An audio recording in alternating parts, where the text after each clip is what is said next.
Okay, let's get started. I'm thankful that it's not last night because I'm sure that there would be minimum turnout over the Final Four championship game last night. I'm sure the folks at Villanova are still celebrating. Welcome to the Donald W. Davis Symposium on Ethics. I'll give you a little background about it. It's in your brochures as well as you've come through here. Donald W. Davis is a huge supporter of our College of Communication. This symposium was created by him. He attended to perpetuate the ideals of ethics in the advertising and public relations profession. Donald W. Davis was he taught here at Penn State for 37 years, dedicated his life to it, and was eventually the CEO of Stanley Works. And said a huge supporter of our College of Communication. Our Ad Lab is named after Donald W. Davis, along with our AAF chapter, and among other elements in our college. We're pleased tonight to have Donald Davis' sister, Marilyn Mazza, here, along with her granddaughter, Fallon. Get that name correctly, because that's his advertising agency named Fallon. Remember your name. We have a great program tonight. I'm going to introduce Pamela Divinsky briefly. She's going to speak maybe for 20 minutes or so, and then we'll open it to Q&A, and hopefully get everybody on their way by 8:30, latest 20 to 9. Pamela Divinsky is a chief stand officer for today the Divinsky Group in Toronto. In her role, she's committed to aligning and meshing private corporate interests with public social interests. Defining what you stand for, what individuals and what brands stand for, is critical to her background. It can be a galvanizing idea that enables organizations to play these roles in a coherent, consistent, believable, and profitable manner. We had a wonderful discussion over dinner about that. She works with organizations that define and helps them define what they stand for, and develops something called stand strategies, which is the first time I've heard that, but it's an interesting concept. Beyond standard approaches to sponsorships, public relations, corporate responsibility, marketing, and business, Pamela works with organizations to help them get a focus of just why they do what they do. She has industry experience in healthcare, loyalty marketing, financial services, QSR, quick service restaurants, social services. She has superior client agency relations experience in building relationships with clients, building business, investigating and analysis, and constant pursuit of insights and truth. A lot of what we talk about in our advertising courses here, I know we do in my classes. She's had experience with Molson Coors, Tim Hortons, Walmart, HSBC, TD Bank, Boys and Girls Clubs, Manulife, Lung Association of Canada, Canadian Cancer Society, among others. Prior to joining and forming the Divinsky Group, Pamela created the Corporate Responsibility Division of J. Walter Thompson Ethos, centered in Toronto, Canada. She led a team that worked across JWT Global Network and provides tremendous consulting experience and honed her skills during her years prior to that at KPMG. She brings a wealth of experience. I think you'll find what she has to say very interesting. The title of her speech is, "What do you stand for, and does it really matter?" I'd like to introduce, give a warm Penn State welcome to Pamela Divinsky.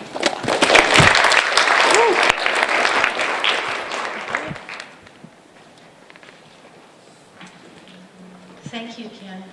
It's a pleasure to be here. I used to be a professor many years ago, and it's really been interesting today to spend some time in some classrooms in front of teachers.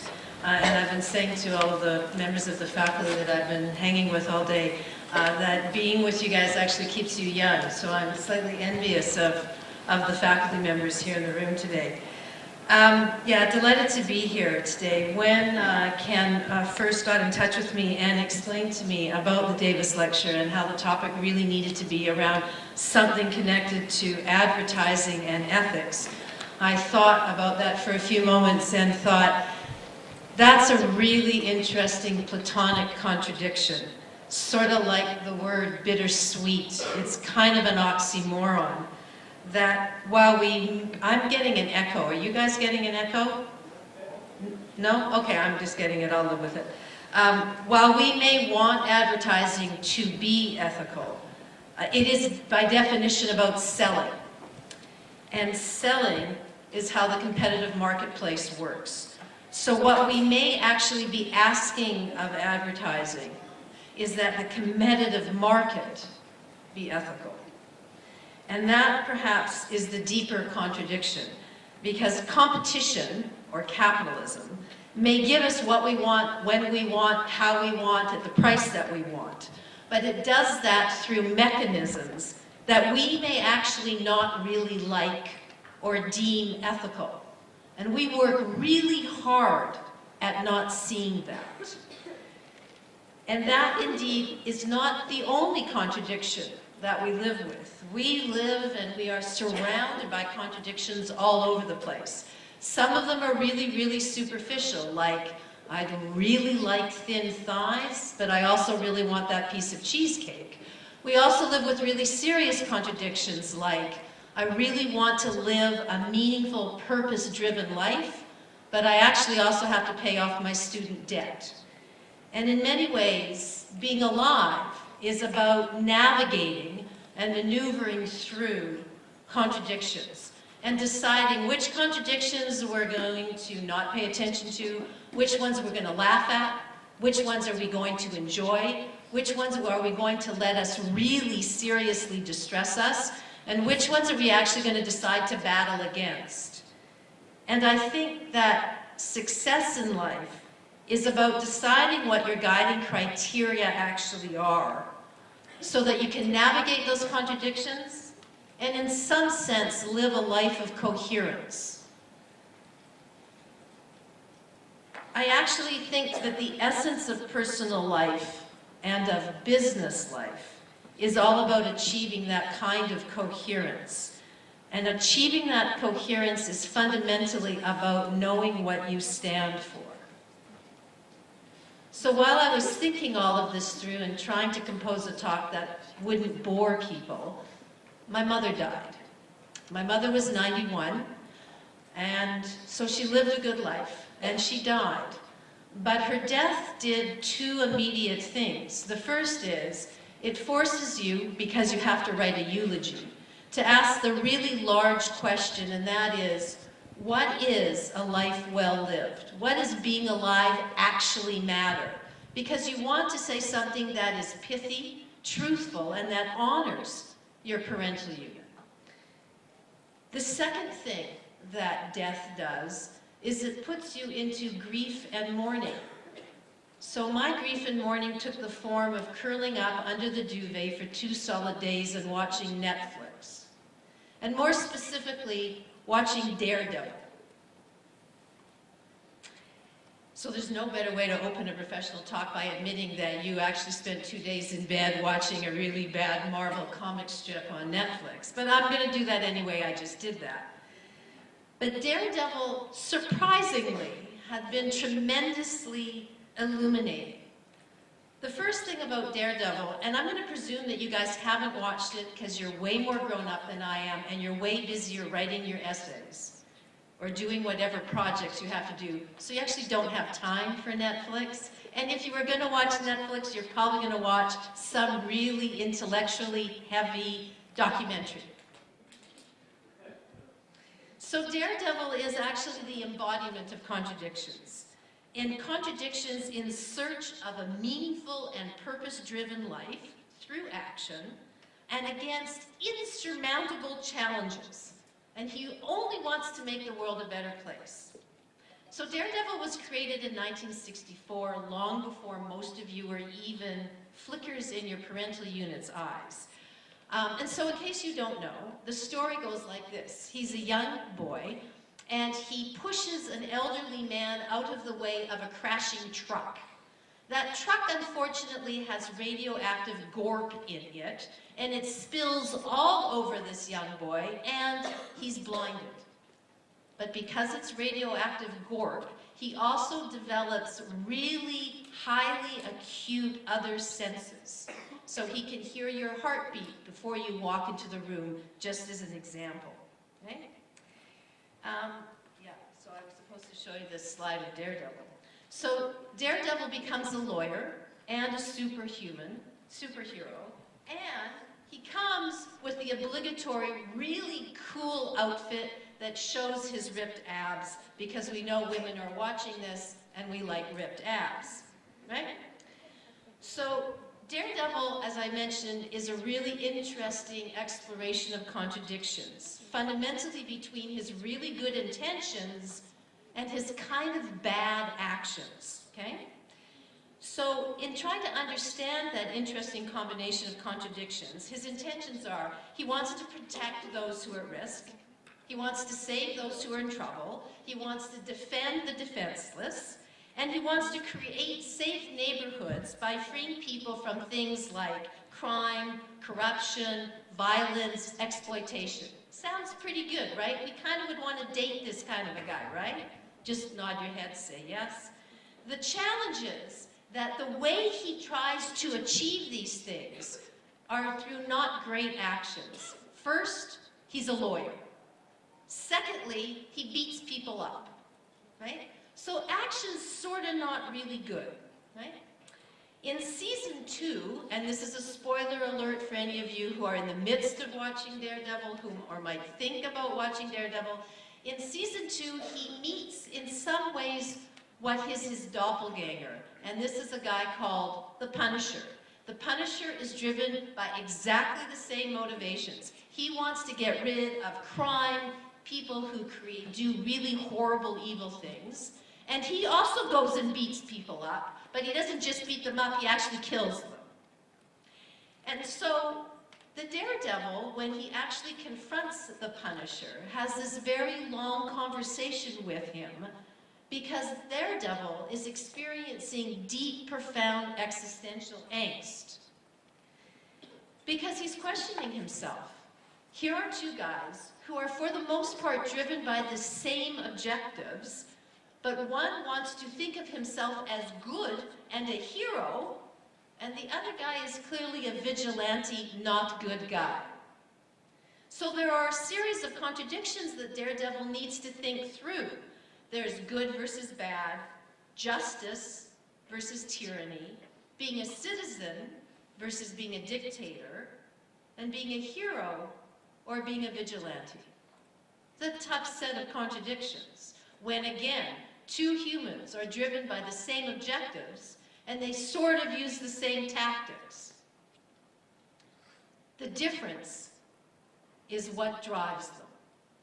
And the difference is that for the Punisher, he is driven by vengeance. And vengeance gives him permission to kill. Whereas Daredevil is driven by a profound, deep respect for people and humanity. So while he beats people up, he never kills them. That is the center of his moral being. He respects people. And once we learn that, once we learn what Daredevil actually stands for, we love him. Not just because he's cute and has great ripped abs, although that's not unimportant. It's deeply superficial. Why we really love him is because we know what he stands for. So we not only love him, we root for him, we so want him to win, we want to spend time with him. Indeed, we will sit for 48 hours and watch one episode after another, and we will defend him. We'll even construct a professional talk around him. Because when we know what he stands for, we will stand with him. And that truth is as important a truth for one's personal life as it is for business. Indeed, especially for businesses. Because the world that businesses inhabit are a watched world where the voice of one of you can very quickly and effectively turn into the critique of the many. And that is extraordinarily dangerous and historically unprecedented for businesses. But the other challenge that businesses live with is that they have to play a whole bunch of roles. They need to be first a profitable business. They also need to be a compelling and interesting brand. You need to have a good personality if you want people to spend time with you. They also need to be the preferred employer because they want the smartest, fastest, brightest, bestest people out there. They also, whether they like it or not, now need to be an effective citizen, and they also need to be a respected partner. So how does a business play all those multiple roles, all of which have very different interests, different objectives, and different ways of measuring success? How do you play all those roles in a way that is consistent and coherent and believable? And indeed, earning believability is your competitive advantage.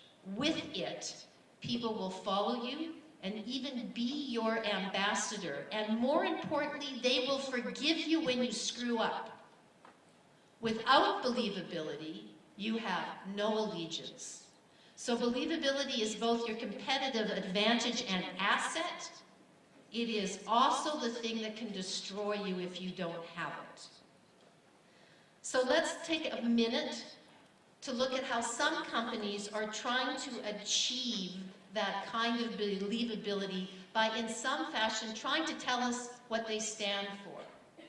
So first, there's Dove. And again, these are just examples. We could have a long conversation about a whole myriad number of these. I've just picked a couple willy-nilly. So the first is Dove and its Real Beauty campaign. And I'm not going to explain that campaign. I'm going to assume most of you know it. But here is Dove championing the notion that all women, irrespective of what they look like, are beautiful. Meanwhile, Dove sells us a lot of products to make it clear or help us look better than we actually do without their products. We then have the Red campaign, where lots of different companies could play with this moniker and this brand signature. And it was all in an effort to raise money to support research on HIV and AIDS in Africa. The third example is Always. Yeah, feminine hygiene product. I'm making the men in the room feel a little bit uncomfortable. The point of Always is now it champions the notion of girls' confidence. The ubiquity with which companies are aligning themselves with social causes is so ever-present that it actually has lost any of its meaning. None of these examples change our perspective of the integrity or how these companies actually care. We have no more respect for these companies today just because they do this semi-interesting kind of social marketing. And nor are we paying any more attention to the causes. So in some really unhappy way, these kinds of tactics are not doing any service either to companies' reputational equities, nor to these really important social causes. So another example of a way that companies are trying to show that they stand for something beyond their functionality, that what they do actually matters in the world, is UBS, the United Bank of Switzerland, which was created in the 19th century just as a sidebar. So they've launched this interesting ad campaign, and here are just two examples of the series of print ads that they've been running in things like the New Yorker and the Economist, the New York Times, the Wall Street Journal. And they end with this, quote, tagline that says, "For some of life's questions, you're not alone. Together we can find an answer." So what's UBS trying to tell us? I think they're trying to tell us that they're on our side. They know the questions that are of interest to us. They're going to help us answer them. And in some fundamental way, UBS is telling us they are our ally. And indeed, I just want to take a second and read you the larger end copy that bookends all of these ads. We think, we being UBS, we think it's possible to do good and still do well. Together, we can explore new and innovative ways of creating lasting, positive change. the right investments can help improve the world. Sounds kind of good, right? We're sort of surprised that a financial institution is using this language. Yeah, nod your heads, right?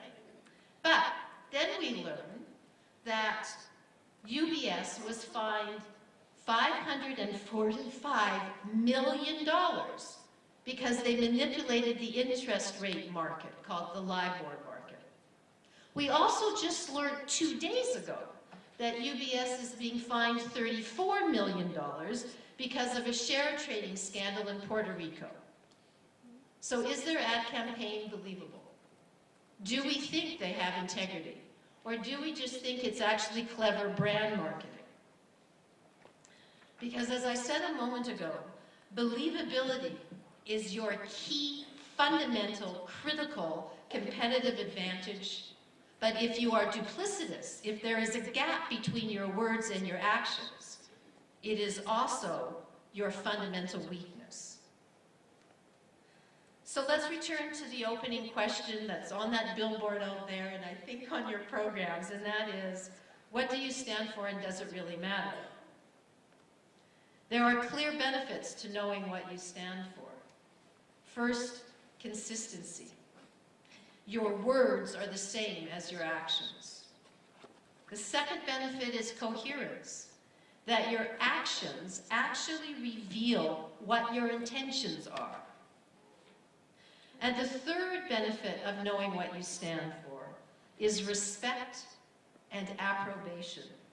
That means people will prefer you, they will purchase you, they will be loyal to you, they will be your ambassador, and they will stand with you. So yes, knowing what you stand for actually really does matter. Now this raises a lot of really interesting implications. That is, we may actually have to abandon the conventional tactics that themselves are not credible or believable, like marketing, like advertising. But back to Daredevil. Daredevil has been excellent help to me in understanding the benefits of knowing what you stand for. First, knowing what you stand for makes you way more interesting than the other guy. It makes you coherent, it makes you respected, and it certainly makes you believable.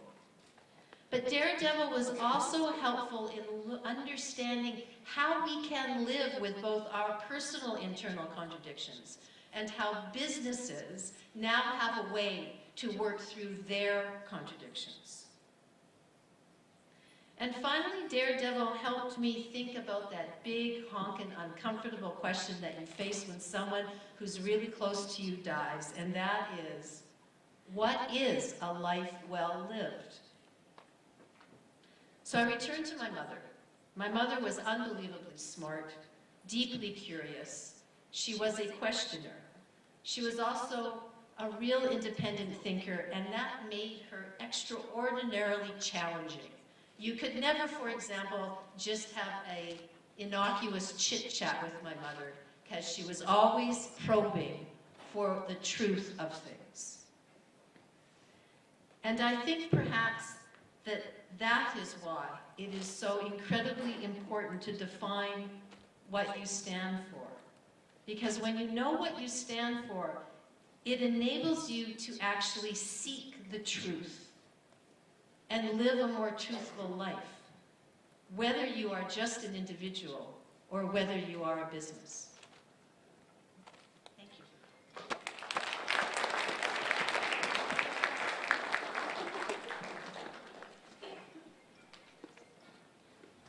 Okay, we're going to just throw it open to some questions. Many of you seniors are probably thinking very hard about what you're going to do next in your life and your career, and you're going to be faced with ethical decisions to make, your company you work with. I'm going to ask the first question to Pamela on that front, because we talked about it over dinner tonight.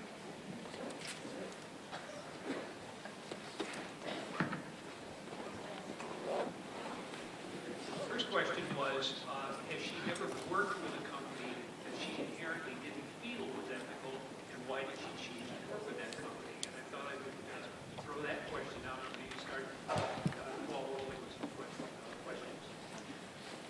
With very few exceptions, I don't think I've ever worked for an organization that was fundamentally ethical. And that indeed is why I work with them. Because to shift in whatever fashion one can, a company that is either grotesquely unethical or just simply misguided or wants to do the right thing but doesn't have a clue, better to move that organization even a tiny little bit than to not move them at all.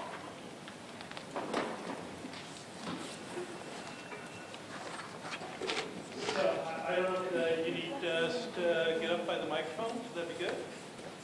All right. First of all, thank you for coming. I appreciate it. That was very interesting. So, on a practical note, I'm intensely curious about all this stuff. Can you give us an example of a campaign or an organization you've either worked with or know about that it worked well? That what you tried to achieve in terms of having them live what they've discovered to be who they want to be, make it work, and what you might have learned from that. And then the second part, of course, is the reverse, where you either know of situations or have worked with companies where it didn't work at all, and why it didn't work. Sort of lessons learned from both the good and the bad.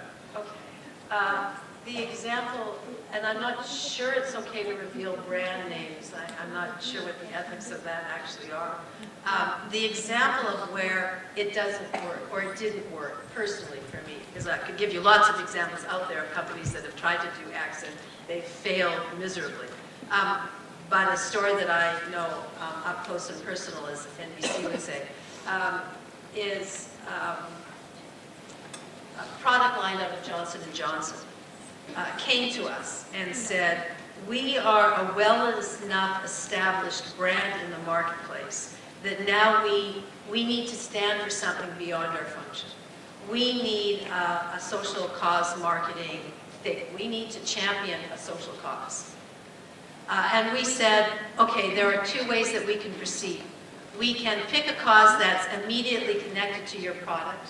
We can find you the right NGO or not-for-profit organization. We can create an event. We can do all of the right kind of marketing and advertising, launch it, and we could be done with it. Or we can do something that's actually substantive.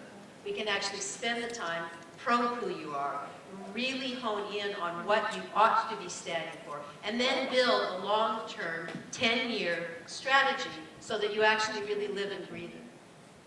And they said, no, we don't want the first. We don't want the superficial. We want real substance. We really want to stand for something in the world. We are a brand that's going to be here for a really long time. We really want to stand for something. And we probed them on this, I would say, at least a half a dozen times. We kept saying, are you sure you just don't want that really good cause marketing thing? It's way faster, it's way easier, it's way less expensive, and it won't have any challenges with shifting the culture of who you are. No. Really, we really want something that we're really going to stand for. And yes, we're willing to invest in. Yes, we know this is at least a 5-year trajectory.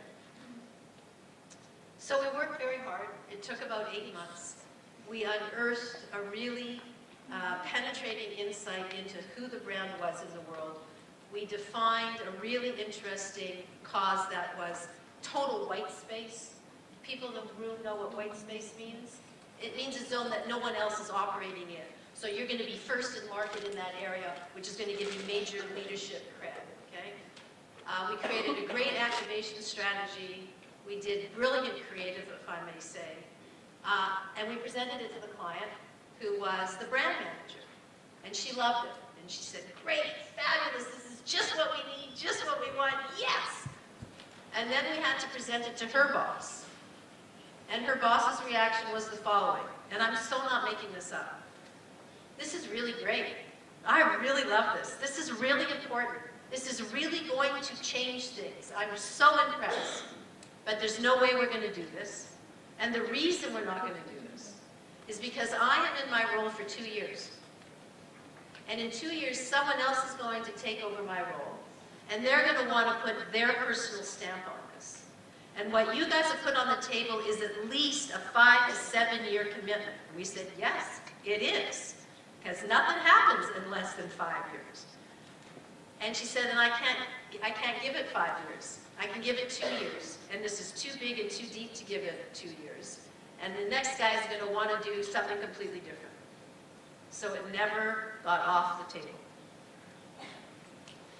The moral of the story is understand the political structure and machinations of your client and probe that really, really hard and really understand the personality, the culture, and the politics of your client, because that's a more powerful determinant of what they will or will not do, not the quality of your thinking.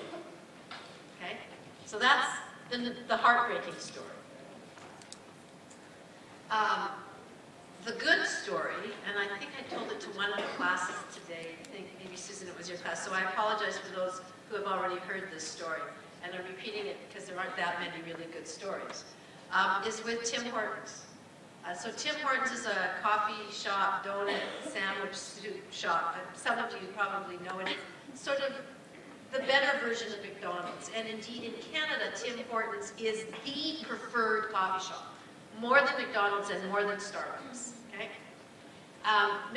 Tim Hortons had a functional problem. It needed greater quantities of high-quality coffee. That was their business problem. So they came to us and they said, we got a problem. So we said to them, let's investigate why you have this coffee supply problem.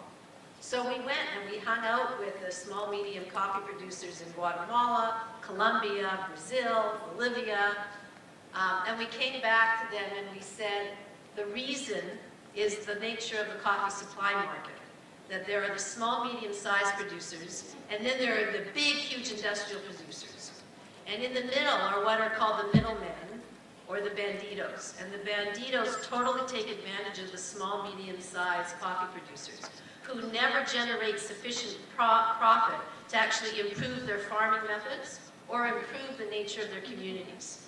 And that's why the supply of really high-quality coffee is limited. It's scarce. The answer is to invest in those communities, i.e., help them learn better sustainable farming practices so they can produce more higher quality coffee, help them improve their healthcare system so that they have a healthier community, and improve their education so they're smarter, faster, better. And that will allow them to have market power so they don't have to bow to the banditos. And then you are going to be able to buy from these coffee communities, and you're going to answer your business problem. Complicated, yeah? Okay. Took a long time to figure all of that out. So we came to them with this explanation, with how you would serve this up from a, quote, marketing perspective. And the senior guy at Tim Hortons took it to the CEO and explained all of this to the CEO. And the CEO's reaction was, really good idea, but we're only going to do this if you can guarantee to me that in 5 years we're spending more than your $500,000 pilot project. So we had recommended, let's do a pilot initiative, see what works, what doesn't work, do an assessment, so then we know how to, scale. He said, we will do this as long as you can guarantee me that in 5 years we're not spending $500,000 a year, but we're spending $5 million a year. And that's what Tim Hortons did. So that's a really good story. Okay? The moral of that story is twofold. One is, you are always solving a business problem. You are not solving a communications problem. You're not solving a marketing problem. You are always solving a business problem. And secondly, try to find a really enlightened CEO. I would second that. Anything on anyone's mind out there? I'd like to hear from some of you guys as far as what may be going through your mind as it relates to business ethics and working with various companies and causes. Don't be shy. Oh my God, no, one question? Yes. So you've kind of talked about the balance between being an ethical business and being a profitable business. As a consumer, it is more appealing to me personally to purchase from a genuine business. So why is it such an obstacle for companies to try and find that balance as opposed to trying to appeal to the customer?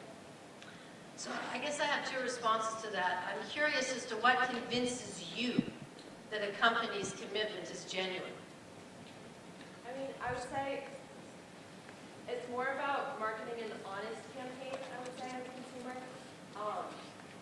It seems less appealing to purchase from a company or work towards the profit of a company of one that has a lesser ethical agenda,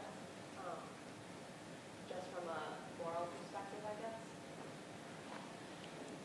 So I'm not clear, though, what is it in the marketing that convinces you that company A is genuine in its language and its commitments versus company B that isn't. That is, if you see a company doing marketing that is claiming it has, it doesn't pay slave wages, it doesn't offer unpaid internships, and it only uses green energy sources, what makes you believe that versus not? Do you go and do homework on those companies to see how consistent they are in what they're doing?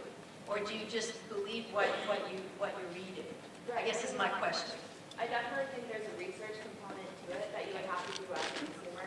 Okay. But the general appeal of it at first is what I would say typically draws at least myself in. Okay. So part of it is, how are they hooking me emotionally? And the second is, if I have the time and wherewithal, I might actually do some homework. And if I don't actually unearth something in my homework that reveals duplicity or a really horrible contradiction, I'll believe them. Okay. So I would submit that almost all companies are trying to do this. The obvious barriers or the obvious challenges are companies are measured on a quarterly basis on their profitability, i.e. how much money are they making every quarter, okay? And that is short-term thinking, okay? Because they get measured on that every quarter. They don't have 5 years to prove that initiative X is actually profitable. They have 3 months to prove that initiative X is profitable, okay? And shifting from conventional marketing to, I'll call it ethical marketing, even though I'm not crazy for that language, so it's sort of placeholder language, right? It takes an enormous amount of time because you actually have to educate your consumers, okay? So the time factor alone is one problem. The second and the deeper problem is that companies are terrified of your condemnation because it can destroy them. And what that means is that anytime they decide to poke their head up and say something about themselves that they know the likes of you are actually going to research, they're very, very scared about that. Because if they're going to make a claim, they know they're going to get called on the degree to which they are consistent, and there for sure is going to be some aspect of their business that's not yet ethical or ethical enough.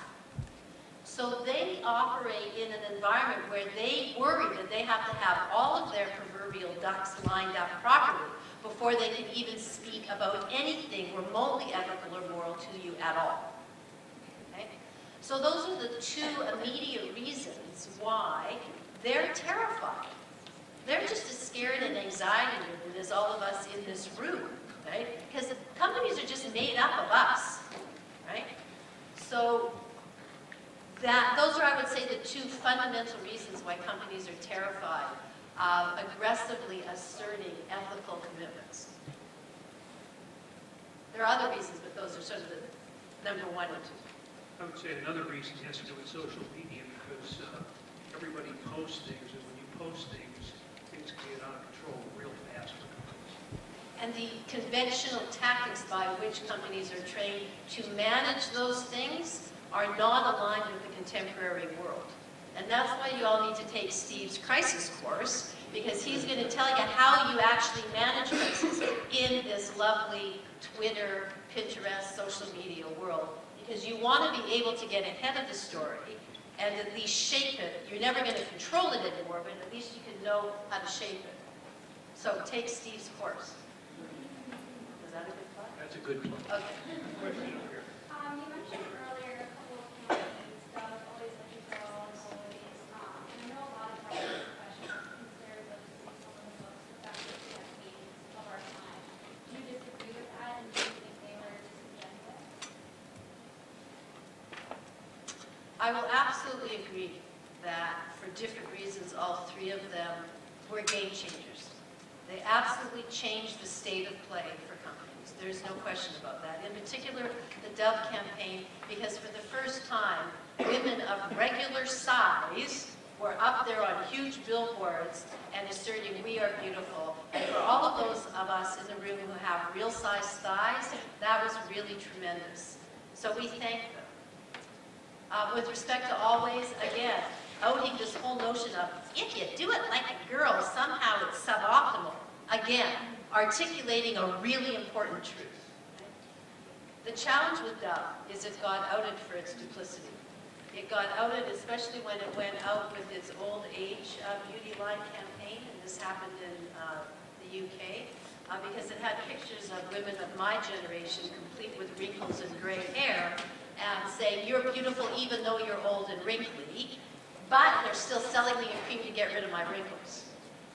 So the duplicity of that campaign, I'm afraid, dismantled the brilliance of it. With respect to the Red campaign, in a similar business model to the Pink campaign, it created a business model that allowed the issue to spread like proverbial wildfire. And I applaud them for the use of that, the deployment of that business model.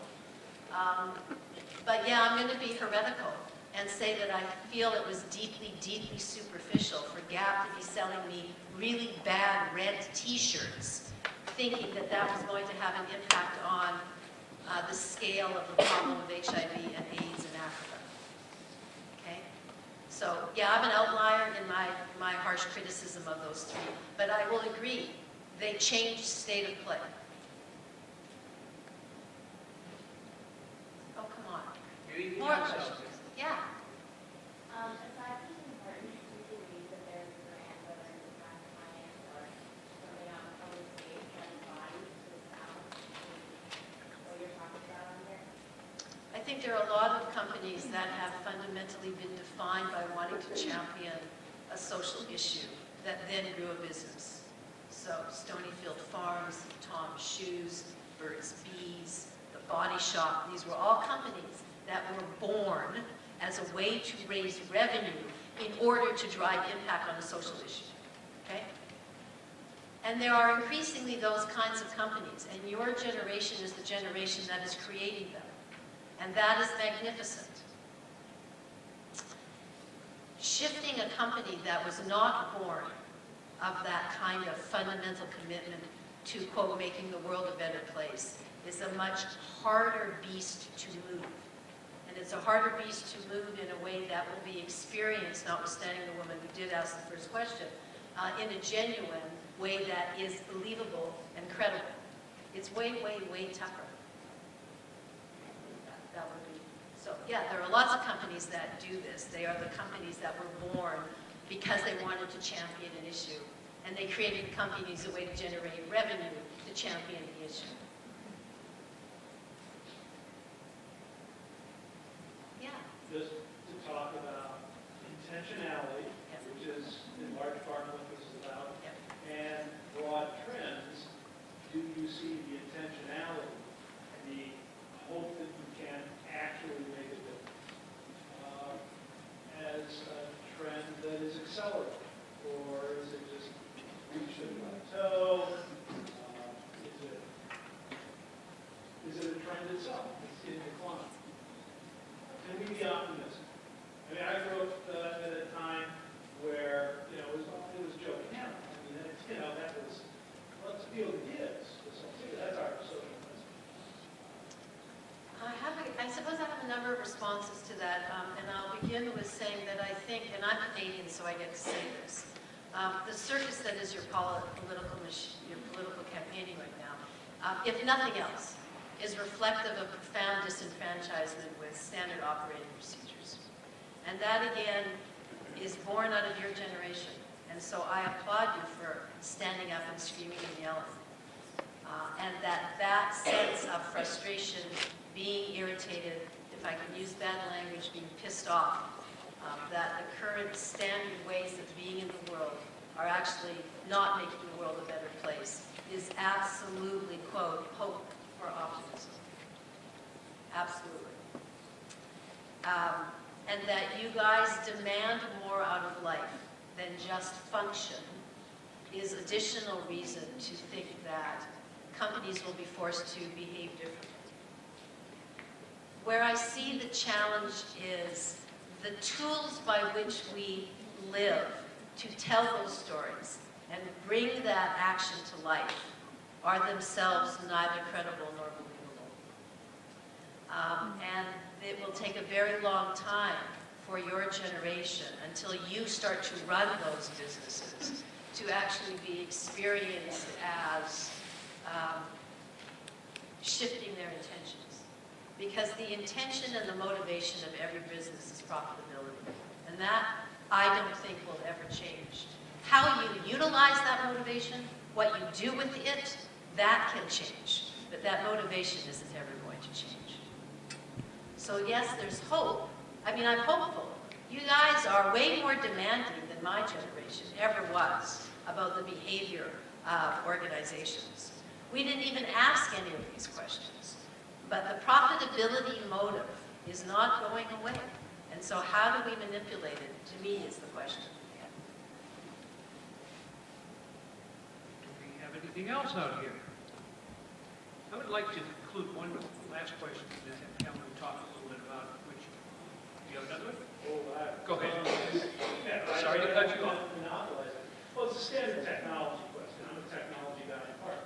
So you mentioned social media in passing.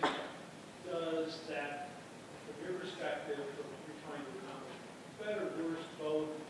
How does that unfold? I have no idea how it unfolds. I don't do Facebook. I don't do Twitter. All that stuff just scares the bejesus out of me. I don't want more people knowing stuff about me. Thanks very much. What my observation is that the world of social media has given you guys the power to create really potent conversations. And that is historically unprecedented. The power you have to create conversations to drive change is untapped. Now that bestows upon you guys an enormous responsibility, because you can't out people willy-nilly. You actually need to be responsible, just as you are demanding corporations be responsible for their behavior. You also, too, need to be responsible about how you work social media to create conversations. But what I see as how it potentially rolls out or scales over time is that the power of balance can shift. The power of balance can shift because you guys own the means of conversation production. The balance of power can shift from corporate America to the people of America. And that's tremendously exciting. But again, it comes with enormous responsibility that you do that with insight and depth and humanity. And you don't turn into the kind of corporates that you are critical of. Fair enough? Okay. Any other student questions? We got another one. If you work for a company that you feel is extremely unethical, and you're like at a lower level position, and you just feel like it's not going the right way, but you need this position to keep moving on, what do you recommend to people graduating that don't feel comfortable in their own companies? The easy answer is suck it up. And wait till you get into a position of power and change things. That's the easy answer. Whether or not you can get yourself out of bed in the morning living that way is another question. But I will say what someone in Steve's class said today, which really impressed me. She said, I've been interviewing, lots and lots of companies. And I've been interviewing companies that I thought I would like or respect. And the people that I'm meeting from these companies are really horrid, is the word that she used. And she said, so I don't want to work for them. And I applauded both her insight, because for my generation, it took a really long time to figure out that the guy sitting across the table wasn't a good guy. So I applauded her ability to see really quickly these were not good people. But more importantly, I applauded her courage, because it takes an enormous amount of courage to walk through the contradiction you've articulated. I need this job, right? I need to buy my mac and cheese and pay my rent. But, oh my God, I'm sucking this up every day and I'm destroying my insides and I'm impairing my own sense of personal integrity. How do I live that contradiction? It's tough, and it takes courage to stand up to it and say, no, who I am and what I stand for is more important than paying the mortgage. So neither answer is very satisfying, I'm afraid. Get a really good Jewish father who will help pay the bills in the interim. I say that because I had a really great Jewish father. Yeah. I feel like this whole lecture or talk has been really definitive and like finding what you stand for. So do you have like a personal mantra or a personal phrase that you stand for? I don't have a phrase because I'm not a very good copywriter. But I think, you know, and again, my mother's death really put me in that mindset of asking myself exactly that question. The answer that I have articulated for myself, and this is the first time I've said it out loud, so thank you for asking me, is challenging. I challenge everything. I don't accept received anything. I will always challenge. And that is both interesting and exciting, because it means you're always up for the challenge and the argument. It can also be tremendously difficult for the people around you, because most people just want to say, just leave it alone, Pamela. This is simple. This is easy. Just go with the flow. Suck it up, as I just finished saying to the other woman. And I'm not capable of sucking it up. Now, I'm a lot better at it today at 50 than I was at 20, because I'm less arrogant today than I was at 20. But yeah, what drives me, what I stand for, is challenging. I think a good example of something Pamela was talking with us about over dinner, when you were in the room with the folks from Kraft, and you were faced with the question, if you could indulge Sure. it a little bit. And so again, I apologize, Susan, this is now the third time I've heard the story. So again, I'm about 30. I'm running this division at JWT, and my boss, the head of JWT, and I are in a room with the senior executive of Kraft Canada. And we've done a competitive evaluation of their industry. And we're pitching them. We're pitching them because we want their business. So we walked through our competitive evaluation, and it's a nice matrix, and there are 4 quadrants, and we've given cute little names to each quadrant, and we've mapped their competitive set, and boy, do I feel smart. And so we walked the senior executives through this, and then the CEO says, so where do you think we are in your matrix? To which I say, well, you know, we talked about it, and we decided not to map you because we're only looking at you from the outside, and we didn't want to be presumptuous, so we thought we'd ask you, where do you think you fit? And the CEO says, well, I know exactly where we fit in that matrix, but I'm interested in what you think. So again, I'm 30, I'm young. And I say, well, how honest am I allowed to be? So sort of like your question, right? You're a low man on the totem pole. What are you allowed to do or not allowed to do? And he says to me, well, if you're not honest, then you shouldn't be at the table. So I say, well, okay, if you look at, I say, you're in the bottom left quadrant, which means they're not really good. And I said, and we would put you there because when you look at your product line, 95% of your product line is not real food. And at some point, you're going to be hit with complicity in childhood obesity. And you got a huge problem. And then there was really bad silence at the table. And my boss is like throwing fire daggers at me, like, how dare you say that? Like, we're trying to get their business. Why are you criticizing them? Yeah. So after about 30 seconds of real uncomfortable silence, the CEO of Kraft turns and says, yeah, we know. And as I was saying at dinner, the 2 things that taught me were, and again back to the other woman's question, Honesty will never serve you wrong. And the second thing I learned was that senior executives are not stupid. They know the truth of the matter. Whether they act on it is something else. Whether they speak that truth out loud is something else. But they're really smart. They know the truth of their situations. And that was really revealing to me because I had never thought they were smart before. I think that's a great summation. What I'm excited to have Pamela here to talk about was the fact that from an agent, advertising and public relations agency management perspective, some of the issues that companies are faced with daily in the area of ethics and ethical principles, some of the questions that have to be asked of brands day in and day out. And I think that Pamela brought some interesting perspective. We will conclude the official ending here, but Pamela and the folks will be here to answer any questions for those of you who didn't want to flirt them out with the audience. We'll have a few minutes if you just come over. Thank you Thank so you much. very much.